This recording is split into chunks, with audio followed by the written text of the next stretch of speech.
Welcome to a Play to Win set review, where we talk about Streets of New Capenna in cEDH. I'm Dylan. I'm Tyler. And I'm Cameron. So what we're going to do is we're going to break down each card that we think is going to see cEDH play from both the main set and the commander set from what's been spoiled as of, it's currently 6:05 on 4/19. So let's get started. You can also follow along at the Moxfield link down below. We're going to just jump right into our first card. We're going to go in color order, starting with white, and we're going to get Benny Brack's Zoologist as our first card here. This card is 3 and a white for a legendary creature, Elf Druid. It's a 3/2 with Convoke. If you don't remember what that is, you can tap creatures to pay colorless mana cost for this card. And at the beginning of each end step, if you created a token this turn, draw a card.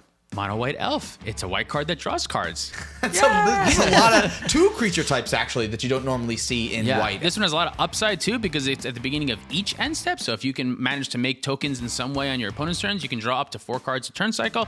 That's really good. And also, Convoke makes this guy more often than not a 1-mana 3/2 in your white deck, which I think is a pretty good rate for something that can potentially draw you some cards. I don't think this is a commander. I think this is more of a 99 card. I do want to say that, but... Yeah, definitely looking like 99 to me, and I think right off the bat, my immediate assumption is that this belongs in Adeline decks. Adeline, is that how you say her? Yeah, right. The mono white commander that Josh from Mind Muscle Magic was working on. Yep. Every time you attack, you get to make a token that way. If you're already making tokens, it seems like it slots right in. And Smothering Tithe. That's a great way. With. Yeah, Smothering Tithe, I think, is a great way to get a token on every turn potentially. Then too. Yeah, important to know. It just says token. It doesn't say creature token. And treasures are tokens. So if you can find a way to be making treasures, that's also really good with Benny. Great. We're gonna move on. We're gonna talk about the highly anticipated Smuggler's Share.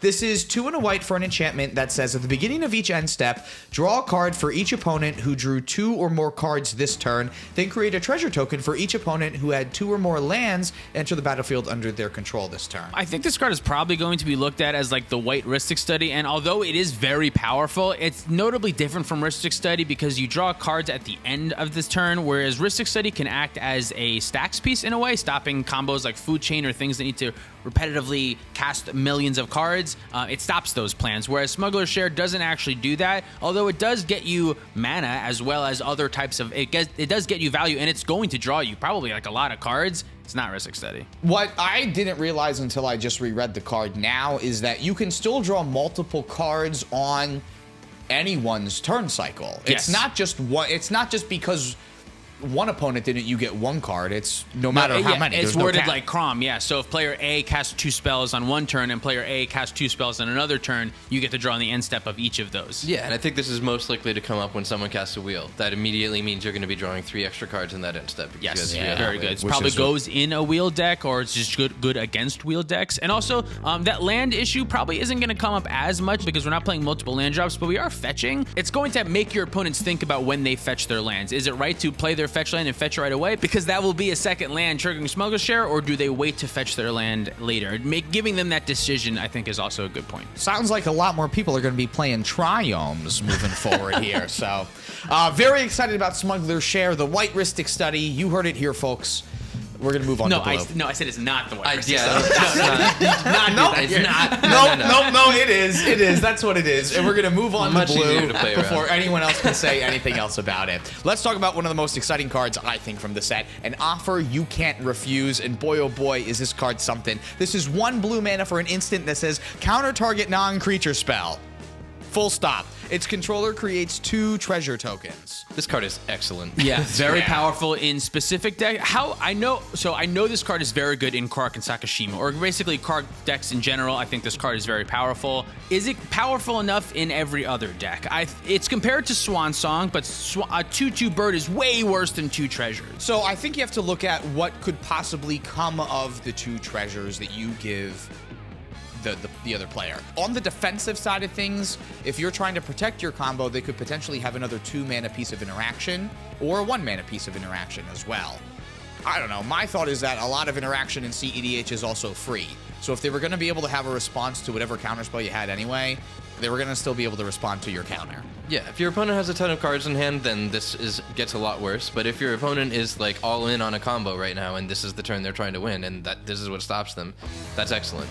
So to me, it's definitely worse than Swan Song. I think this takes the place of things like Miscast, or especially, I probably will never run Dispel again. I think I run this instead of Dispel anytime that I would be running Dispel, probably. Interesting. I was thinking, yeah, probably all the 1-mana counter spells like Spell Pierce, Miscast. I think this probably is in the same ballpark as those cards. It's tricky, though. I mean, this card is, I think it's better against non-blue decks, like decks who are just trying to close their eyes and go as fast as possible. Like where you would want Spell Pierce prior, I feel like is why you would want this. Like you want Spell Pierce because it stops the turn 1 ad nauseum. It stops the turn 2 ad nauseum. This is going to do the same thing. The deck that isn't looking to back up their combo but just wants to like go as fast as possible, this is really good against. But against like a pot of like 4-color blue decks, this card is ass. I think it's going to be super bad because giving them those extra treasures against like a good stuff deck, they're just going to be able to use those treasures to pummel you. Right, yeah, like if against any Thrasios deck, this does not feel good. Right. And yeah, and maybe that's okay. Maybe your meta doesn't have many of those things, or maybe your meta is all fast or whatever. Yeah, it's not always going to be an all-star, but sometimes it's definitely going to be an all-star. But again, right, if you're using it to get rid of like an ad nauseum or an underworld breach, like no matter what they're going to get off of those 2 treasures is not going to be as powerful as one of those 2 things. So I think as long as you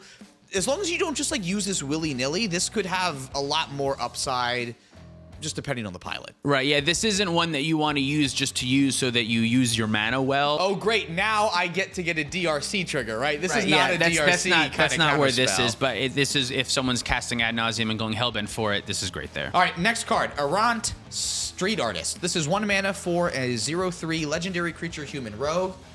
Did I not say it right? That's just a normal word, Errant. Errant is a word. I mean, it is flash, it is defender and haste, and for 1 and a blue, you can tap it to copy target spell you control that wasn't cast. You may choose new targets for the copy. I have no idea what to do with this card. Neither do I, but this is busted, right? I have one idea of Okay, what to do go. with this card. I think it is good in the 99 of Calamax. Calamax is already going to copy spells on the regular. Or Kark. Yeah, I was decks. gonna say, does Kark want this? Getting that extra copy is probably worth 2 mana most of the time. But if you're not in a deck that very reliably has a way to copy it, I don't think you run it. And I also don't think it's that great in Kark Sakashima because you just want to be, it's ultimately 3 mana, 1 to play it, 2 to activate it, right? You just want to be spending that 3 mana on getting the Sakashima down to have the second Kark. And they do that thing well enough that you don't need that 1 extra copy for 2 more mana. I don't think. That's true. I'd also, and I never played Kark and Sakashima, but I feel like I'd rather have things that would help me land more coin flips than copying things after I've already gotten lucky. It seems like a bit of a win more. I'm not really sure what to do with this one, but it's maybe powerful. We talk about a lot of cards that people smarter than us will break, and this might be one of them, so we put it on the list here. The next one is from the Commander set. This one is called In Too Deep. This is a song by Sum41 that also costs 2 blue for an enchantment aura that says Split Second. Enchant creature, planeswalker, or clue, and the enchanted permanent is a colorless clue artifact with pay 2, sacrifice this artifact to draw a card, and loses all other abilities. This is Split Second. I think that's powerful on something that could potentially turn something off. That seems like a powerful effect. It turns it into a clue, which means that they can sacrifice it. So if they have 2 mana up, it's not going to be exactly what you need it to be, but it does shut something off because they'll sacrifice and then they don't have it anymore. Is random card better than Stacks Piece that's messing you up? Split Second is super relevant, but to me, this just, because of how it operates, it's just up against all of the rest of removal. Yeah. And most of the time, I think you have better options. Even in blue, Pongify and Rapid Hybridization, I want both of those before I want this card. Yeah. It can hit more things, I guess. You know, it's got a little more flexibility, but at 2 mana and sorcery speed, I don't think it makes the cut for me. Yeah, it reminds me a little bit of like Abrupt Decay, whereas Abrupt Decay isn't really that good if it didn't have that uncounterability part, but since it has that part, it makes it like way better. In my head, this is in the same reign of like the actual effect isn't super great, but the fact that it's basically uncounterable makes it like really, really good maybe. More decks could was play an this in instant? Abrupt Decay. Yeah, if it were an instant, Yeah. the sorcery speed makes it really ass. If a card has Split Second, it should not be allowed to be a sorcery. Yeah. Like, it should be required Yeah, to be that's at true. instant Yeah, that's true. speed, right? It should have to go It instant has speed. Split Second. Yeah, I agree. That's a flavor fail right All right, there. let's move on to the next blue card. All right. Oh, Ledger Shredder. Yeah, this is the one that I think I've seen the most talk about online. 1 and a blue for a creature, Bird Advisor. It's a 1/3 flyer, and whenever a player casts their second spell each turn, Ledger Shredder Connives. We didn't talk about this terribly named mechanic. Connives says draw a card, then discard a card. If you discarded a non-land card, put a 1/1 counter on this creature. Right. So Ledger Sledger, what is it called? Ledger Shredder. No, that's what Ledger it is. Sledger. The Ledger Sledger. The Ledger Sledger.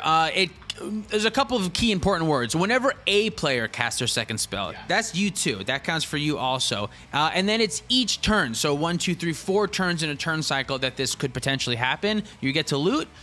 It's like a little mini Crom that can get a little bit bigger. It can feed your Underworld Breach. It's really good with Tymna. I'm going to try it in Tymna Crom, maybe. I'm going to try it in Jessica Ishai Jeskai because you don't have a lot of really good card advantage engines in that deck. And having one that's at 2 mana that I can use like multiple times throughout a turn cycle seems really good. Fuels Underworld Breach. We didn't say that yet. I said that. Oh, well, I didn't. You just hear weren't it. listening. I wasn't.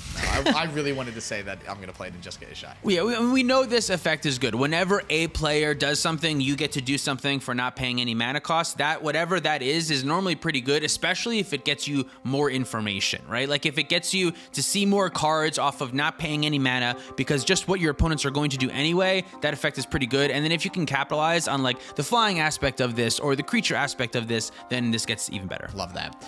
Next card is Slip Out the Back. This is a blue mana for an instant that says put a +1/+1 counter on target creature. It phases out. If we hadn't just gotten Suspend, I would be more excited. Yeah. But this is in kind of the same category to me where it's going to act like removal most of the time. This is better protection than Suspend. It's better protection because your thing will phase right back in. I agree, but I think...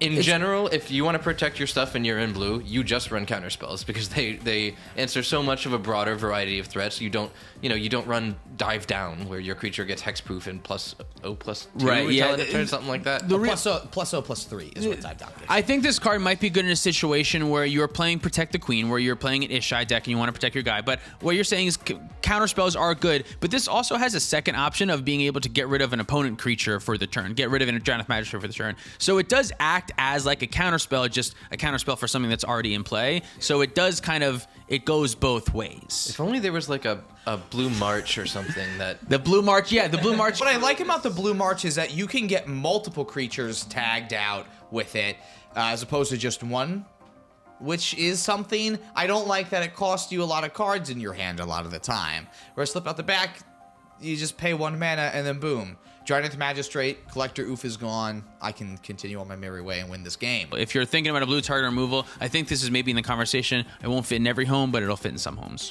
Here's a card that won't fit in many homes, but is still a great card, I think. Witness Protection. This is another 1 mana blue spell. It's an enchantment aura, and it says enchant creature. Enchanted creature loses all abilities and is a green and white citizen creature with base power 1/1 named Legitimate Business Person. That's so funny. That is a legitimate business person. The What the best fuck? line of text they've ever printed on a Magic card right there. I think this card is good. This starts off a commander for 1 blue. Yeah. I think that's pretty powerful. It's sorcery speed, but that's still... It's sorcery speed, yes, but this is the cheapest that we've ever gotten this effect. And 100%. This effect has always been around 2 mana and has been like borderline in casual decks, I think. But at 1 mana, I think I'm thinking about this card. I think this is much better than the split-second Clue Maker at doing basically the same thing. Yeah, this is out of the 2 other blue removal spells that for some reason, I don't know why blue got multiple options of removal spell this set. This, I think, is probably the best one. I would agree. Right? For 1 blue mana, just turn off a commander. I mean, it's in the same reign as like Gilded Drake. Obviously, Gilded Drake is really good and much better than this card, but Gilded Drake is twice as much mana. So I think that's something that this card is definitely just going to be good at turning off commanders. That's all. I don't know which deck is actively looking for this spell, though. Like, it's a what do you cut scenario, but it's still good. Next one is our first black card. Lethal Scheme is our next card. This is also from the Commander set. This is 2 and 2 black for an instant with Convoke. And it says destroy target creature or planeswalker. Each creature that convoked Lethal Scheme connives. In the right strategy where this can also provide you a little card advantage and selection, I think this is considerable. I think so, too. Removal that also has card selection on it is really powerful, I think. Nath might want this. Nath might want this, yeah. Something like Nath. If there is something that wants it, it's probably Nath. It's probably Nath. Yeah. All right. Next one is Shadow of Mortality. This is 15 mana. It's 13 and 2 black for a 7/7 creature avatar. Does not pass the vanilla test. And if your life total is less than your starting life total, this spell costs X less to cast, where X is the difference. Yuriko. It's a 15 drop for Yuriko. Yeah, there you go. That's a good point. I think the other key use for this is probably slipping it into your opponent's ad nauseum deck so they just kill themselves when they Who are start you, trying to go off. Weevil Underwood from like season 2 of Yu-Gi-Oh? Yeah, this card is obviously, when it's going to be good, it's going to be a black 7/7. That's not great on its own, but I think in a deck like Yuriko where you capitalize off of a huge CMC. We're gonna move on to red. Our first red card is a cool one. This is Arcane Bombardment. This is 4 and 2 red for an enchantment that says whenever you cast your first instant or sorcery spell this turn, exile an instant or sorcery card at random from your graveyard. Then copy each card exiled this way with Arcane Bombardment. You may cast any number of these copies without paying their mana cost. Oh my god. This one is a weird one, and at face value seems very strange and perhaps not bad. I just know it goes pretty damn near a bunch of infinite with any extra turn spells. Yeah. I know this is it can do a lot. The ceiling is very high. Is that ceiling really in cEDH? I'm not really sure. But this effect can kind of like break the game in a way, I think. Next card. Goldhound is 1 red for a 1/1 artifact creature treasure dog. It has first strike and menace, and you can tap and sacrifice Goldhound to add 1 mana of any color to your mana pool. What's the the one black creature? Blood Pet. Blood Pet. This is kind of like Blood Pet. That's why I wanted this card on the list, was because nobody plays Blood Pet and then sacrifices Blood Pet for black mana the same turn you cast it. Right, yeah, so you the wait. fact that this thing doesn't have haste doesn't matter, but this is also better than Blood Pet in Tymna. This is a Blood Pet that you can play in Winota. I was gonna say Winota. This is probably pretty good in Winota. Probably pretty good, right? A 1 mana card that gets you another creature or could pay for Winota. I don't know. This card is gonna see play. Yeah. That's all we got. That's all you have to say. Yo, you know what else? You know what other card's gonna see play? Professional Facebreaker is gonna see play. 2 and a red for a creature human warrior, 2/3 with menace.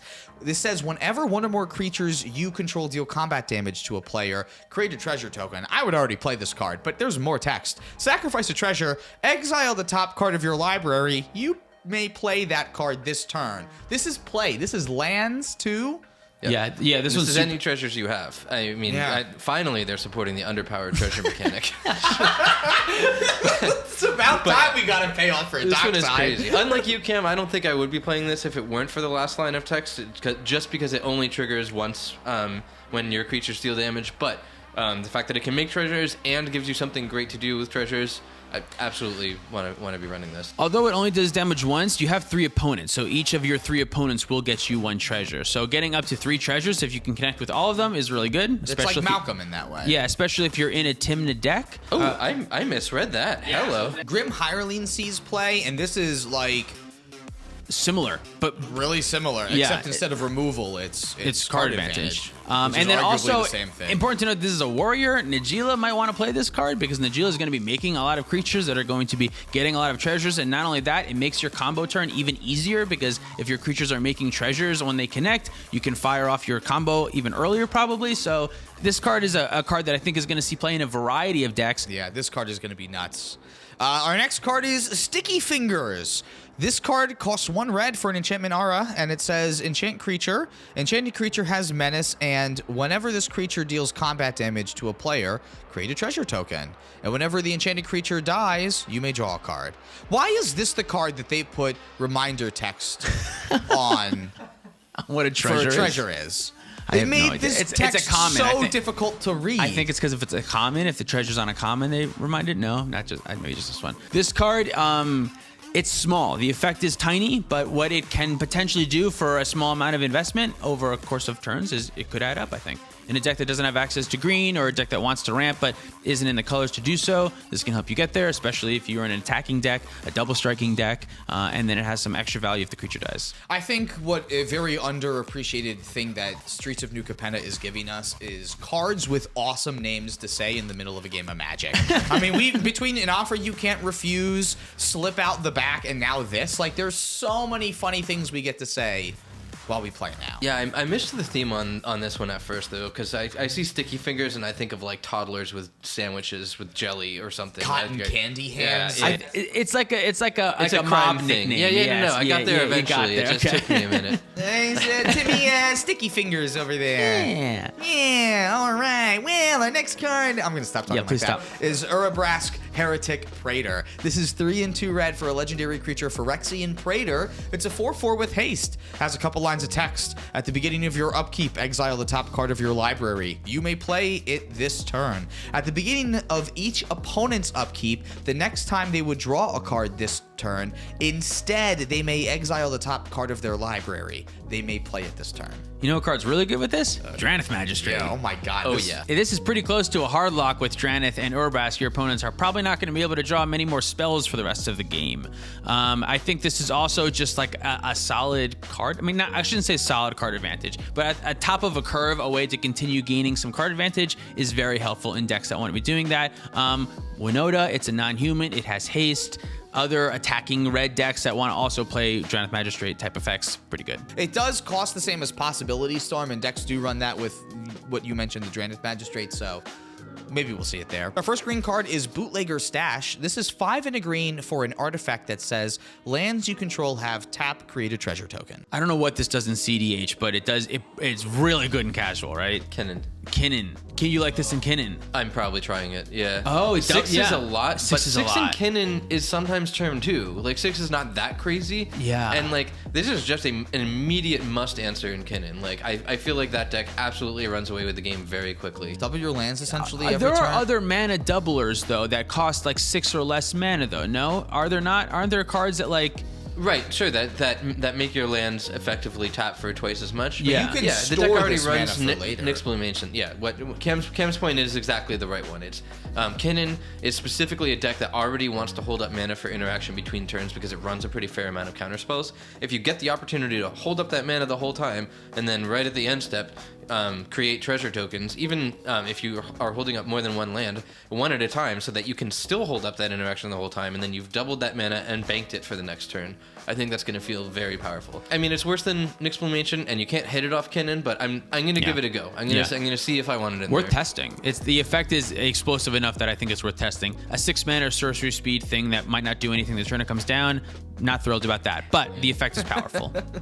Our next card is Evolving Door. This is 2 and a green for an artifact that says you can pay 1 generic mana and tap it, as well as sacrifice a creature, to count the colors of the sacrificed creature. Then search your library for a creature card that's exactly that many colors plus 1. Exile that card, then shuffle. You may cast the exile card.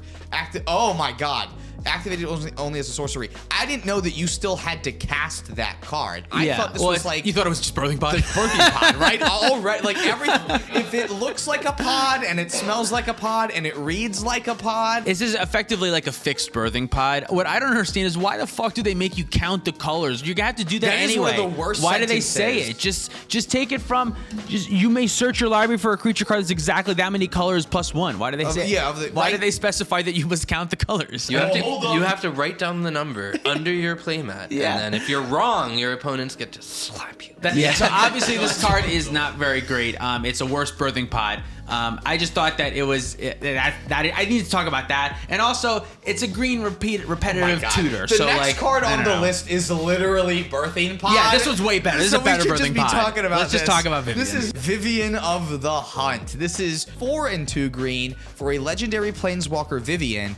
Comes into play with 4 loyalty counters, and the text on it is very small. +2, you may sacrifice a creature. If you do, search your library for a creature card with mana value equal to 1 plus the sacrificed creature's mana value. Put it on the battlefield and shuffle. It's Birthing Pod. It's Birthing Pod. The other abilities don't matter. We can go over them if you want, but the +2 ability is Birthing Pod. So it's +1, mills 5 cards, and you can put any number of creatures into your hand. It's -1, makes a 4/4 Rhino. Who cares? Okay, so if you have Vivien for 6 mana, you have a Vivien, and in play already you have a 3-drop, which is the requirements that you need to win with Birthing Pod. You play your 6 mana Vivien, you +2 to get rid of your 3-drop, like a Tymna or something, you get Felidar Guardian. Felidar Guardian lets you flicker a permanent. Vivien's a permanent. You can flicker Vivien. It doesn't remember that it can't activate loyalty abilities again, so you activated its ability again, getting rid of the Felidar Guardian. You get Karmic Guide. Karmic Guide brings back the Felidar Guardian. Flicker the Vivien with the Felidar Guardian. Do it again, getting rid of Felidar, finding Kiki Jiki, tap Kiki Jiki to make a copy of Karmic Guide.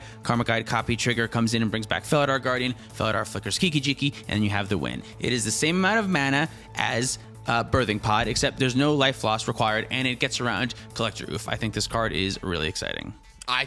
Specifically because it gets around a stacks piece that a lot of the decks that are playing this card are also running. Right. I think this is really nuts. Like, I'm not sure if you replace Birthing Pod with this, but I'm heavily considering replacing Birthing Pod with this and then putting Null Rod into my deck and Stody Sounds, because I wasn't playing those before, just the Collector Oof, because I'm on Birthing Pod. But if I can be off Birthing Pod, maybe it's just better to play those cards and play Vivien. I don't know yet, but this definitely goes in any type of Naya-based Kiki combo deck. This card is good in. Minx, maybe. Question. Yes, Tyler. Does this make Arena Rector good enough to play? Who knows? Maybe. Oh, you know what it does make good enough to play is the red creature. What's the red creature? Planebound Accomplice? Planebound Accomplice is a great way to win the game off of 4 mana with Planebound Accomplice and Vivien in your hand. Well, you need the 3-drop also in play still. Wait, not even, because it's a 3-drop. It's a 3-drop itself, so Vivien can get rid of it to go the combo. Shit!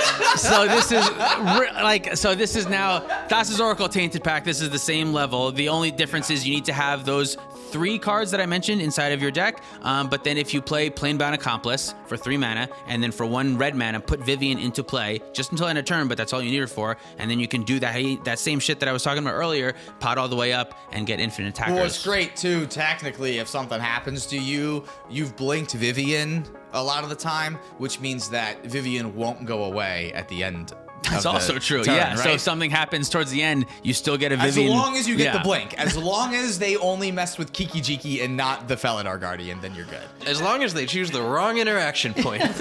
Card's powerful. We're gonna move on to multicolored cards. Moving on to multicolor. Evelyn the Covetous. This is 2. Oh my god, this mana cost. How do you even say this? This is 2 and a black, as well as a Dimir hybrid and a Rakdos hybrid. All right, that went well. Not so bad. It was a legendary creature, Vampire Rogue, that's a 2/5 with Flash. When Evelyn the Covetous or another vampire enters the battlefield under your control, exile the top card of each player's library with a collection counter on it. Once each turn, you may play a card from exile with a collection counter on it if it was exiled by an ability you controlled, and you may spend mana as though it were mana of any color to cast it. A couple things that I thought were important to note about. That weird mana cost means that you can pay for it with 2 colorless and triple black, which is like off of like a Dark Ritual or something like that. So that is pretty nice. The flash ability allows you to kind of not let your opponents cast like Vampiric Tutor, like top deck tutors, because you can just kind of steal it. It acts as like kind of shitty card advantage just on the time it enters, but it does allow you to go for a win with Dockside and Baron Master Wizard, kind of the same way that Jaleva would do it, where you just create a loop back and forth and making infinite treasure, and then you can bounce Evelyn back and forth, milling out everyone's library and then winning however you want like that, or just milling them out and passing the turn. What I don't like about this is that it is one of those cards that lets your opponents know if you have interaction. If they see that you have exiled a counterspell somewhere else, everyone is going to force you to use that counterspell that they know you have access to before they will spend any of their own interaction. And I find that can be kind of a frustrating place to be. One of the questions that we got from our emergency Q&A was, how do we feel about Evelyn as a World Gorger Dragon commander? And I feel like we can finally answer this question now that we're talking about it, because this is a World Gorger Dragon commander, right? I mean, you're able to flash it in, which is nice, and then you're able to mill out your opponents and end up winning the game that way, which is kind of nice. And having a deck that would actively play World Gorger Dragon and be in blue, I don't know how much that has come up before, so maybe that's something. Our next one is Falco Spara Pact Weaver. This is 1 and Bant, green, blue, white, for a legendary creature demon, 3/3 with flying and trample. Whoa. a bird demon. What did I say? You said just a creature demon. It's creature. very important. Oh, This that's is a true. bird demon. This is because a bird that's fucking demon. badass. While we're at it, we're not saying the new names of the color combinations, right? We're sticking with Bant and Grixis. Yeah. I don't even know. They gave them new names. I didn't even know that. Yeah, technically, like the Cabaretti and like the. No, that's nonsense. That No, takes so long to say. I'm not relearning them. It's a legendary creature, Bird Demon. It's a 3/3 with flying and trample. It says Falco enters the battlefield with a shield counter on it. You may look at the top card of your library anytime. You may cast spells from the top of your library by removing a counter from a creature you control in addition to paying the other cost. Yeah, so this one combos with Devoted Druid and Sensei's Divining Top, which is a pretty mana efficient combo with pretty playable cards. It also works really well with Counterbalance because you get to look at the card before you reveal if it counters a spell or not, which is helpful. And it's a Bant commander, and there's not many Bant commanders, which is also kind of fun. The combo is efficient, so that's pretty good. It lacks real card advantage, though, because that removing a counter to look at the top card for card advantage, that didn't really come up in the build that I made. I mean, maybe if you made your entire deck a deck full of creatures with counters so that it could do stuff with off the top, but then you have a deck full of creatures that make counters, and your deck is not as good. Well, Falco can still rock me Amadeus, but we're going to move on, and we're going to talk about Fatal Grudge next. For a black and a red, you get a sorcery that says as an additional cost to cast this spell, sacrifice a non-land permanent. Each opponent chooses a permanent they control that shares a type with the sacrifice permanent and sacrifices it. Draw a card.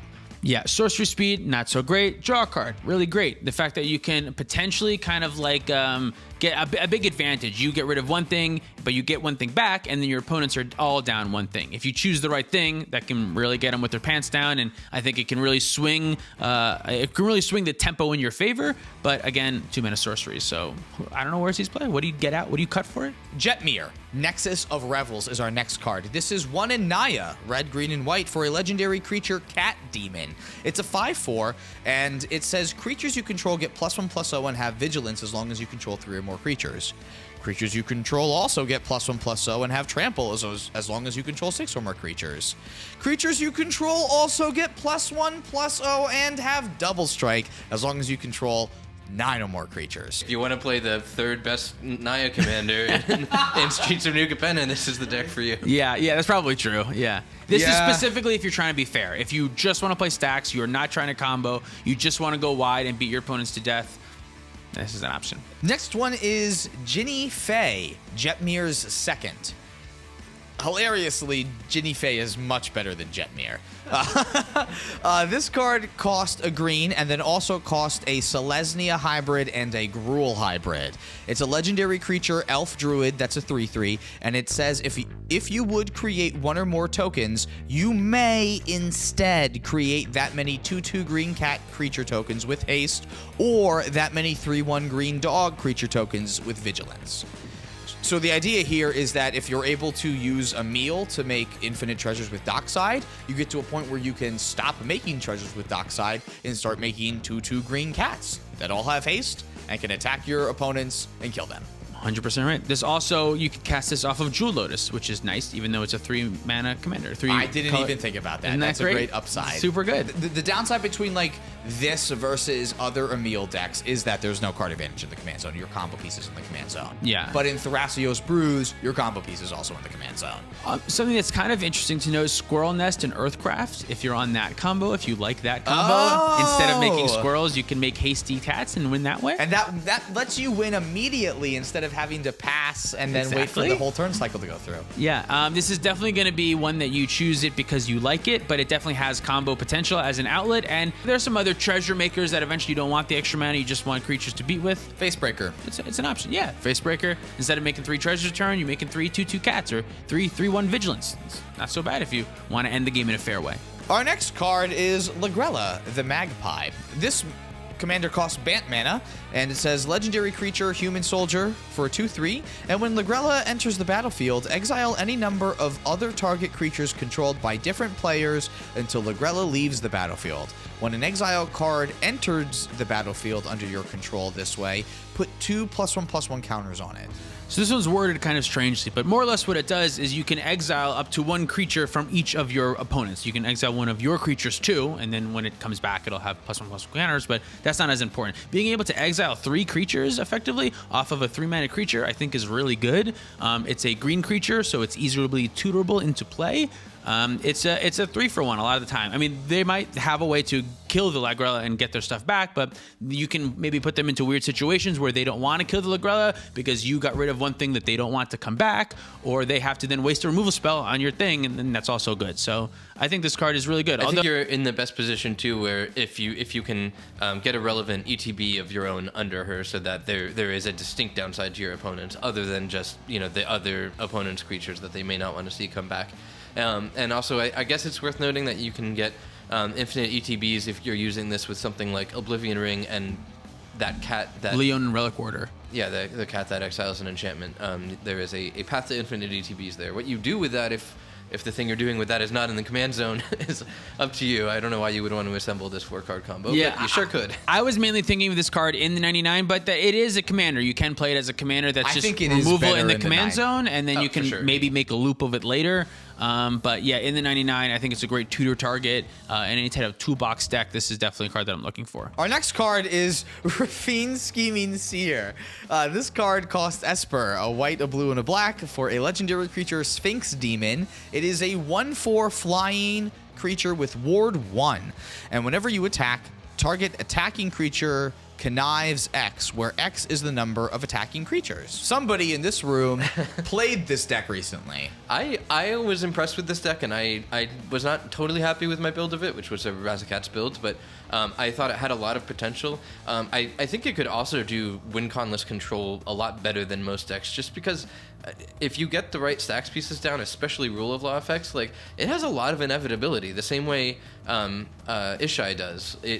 It can get very big. It can just threaten lethal all on its own, and so it's slow, but like, looting 4 cards a turn in the best case if you're running like weenie flyers, like, that's pretty darn strong. Yeah, a lot of times the conniving, the +1/+1 counters is not the part that is going to be relevant. It's the looting ability, but when you can connive X, that +1/+1 counter ability can really add up. Like you said, this can pretty quickly become a 7-powered creature that can 3-shot someone while you're gaining a lot of card advantage. And if you're playing things like Yawgmoth's Will and filling up your yard for spells like that, it's also very good there. This also has a lot of really funny synergy with cards like Esper Sentinel too, right?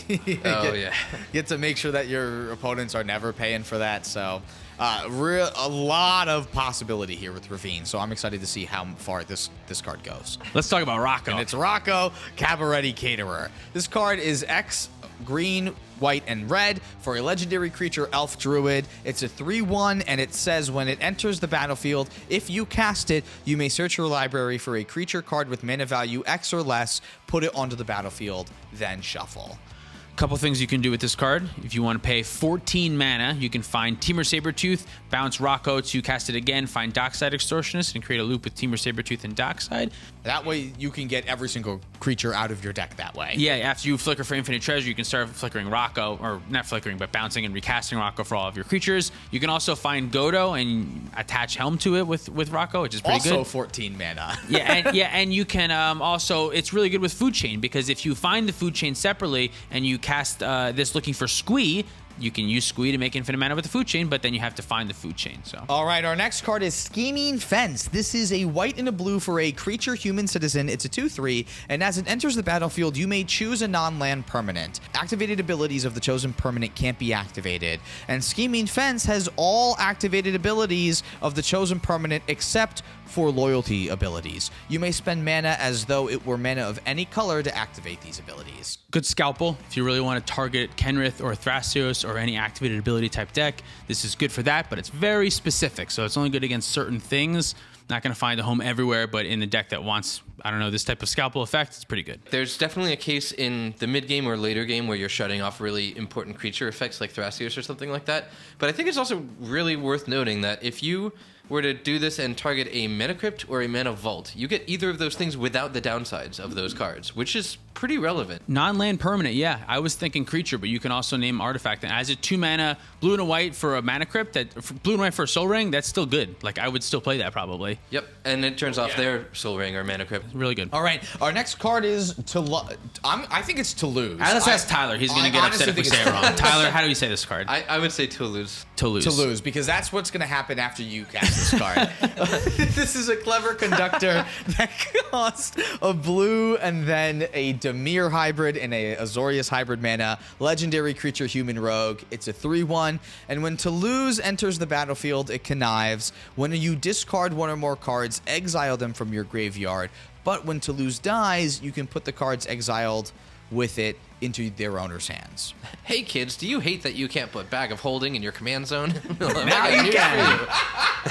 Yeah, this is Bag of Holding in the command zone. It does some niche, very specific things. It's really good with Necropotence. You know what else is an Esper commander with really good Necropotence? Zur, and that doesn't see any play. So I don't know if this is better than Zur. It's a completely different strategy though. You can get a lot of value. Does that win you the game? I don't know.